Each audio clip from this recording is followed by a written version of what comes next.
अस्सलाम वालेकुम दोस्तों, मेरा नाम है परवेज़ और आप देख रहे हैं राज गल्फ न्यूज़। दोस्तों आज की वीडियो में हम दुबई की एक न्यू अपडेट के साथ हाजिर हुए हैं। हालांकि ये अपडेट 4-5 दिन पहले की है, लेकिन इस पर मैं वीडियो नहीं बना पा रहा था, तो आज फ्री था। मैंने सोचा क्यों ना इस अपडेट के बारे में आप सभी दोस्तों को बताया जाए। तो ये अपडेट दोस्तों खासकर उन लोगों के लिए काफ़ी बड़ी अच्छी खबर है जो लोग टूरिस्ट वीज़े पर दुबई घूमने फिरने के लिए जाते हैं। तो कोई भी फैमिली अगर टूरिस्ट वीज़ा पर दुबई जाती है तो उनके लिए ख़ास तौर से ये खबर जो है वो काफ़ी अच्छी है। तो चलिए दोस्तों बढ़ते हैं खबर की तरफ और खबर आपको पढ़ के सुनाते हैं। संयुक्त अरब अमीरात में 18 साल से कम उम्र के बच्चों के लिए वीज़ा फ़ीस की अदायगी नहीं करनी पड़ेगी। बताया जा रहा है कि 15 जुलाई से 15 सितंबर के बीच यूएई का दौरा करते वक्त टूरिस्ट को अपने बच्चों के लिए वीज़ा फ़ीस नहीं अदा करना होगा। शर्त यह है कि वो अपने माँ बाप के साथ हों।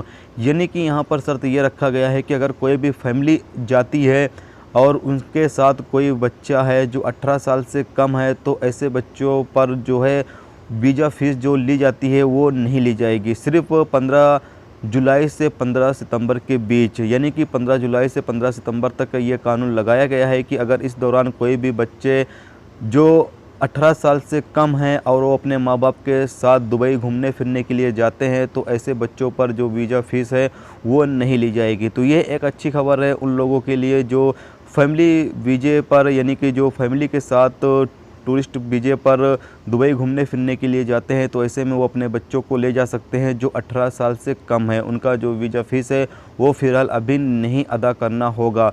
ये सिर्फ 15 जुलाई से 15 सितंबर तक का ये कानून लागू किया गया है। तो यही एक अपडेट थी दोस्तों जो सोचा आप दोस्तों के साथ शेयर किया जाए। तो उम्मीद करता हूँ दोस्तों ये वीडियो आपको पसंद आई होगी। पसंद आई है तो प्लीज़ वीडियो को लाइक करना, मेरे चैनल पे नए हो तो प्लीज़ चैनल को सब्सक्राइब करके साथ में बेल के आइकन को जरूर प्रेस कर देना, जिससे जब भी मैं कोई न्यू वीडियो डालूँ उसका नोटिफिकेशन आप दोस्तों को मिलता रहेगा। चलिए दोस्तों फिर मिलते हैं नेक्स्ट वीडियो में नेक्स्ट टॉपिक के साथ। जब तक रखिए अपना ख्याल, ओके, खुदा हाफिज़।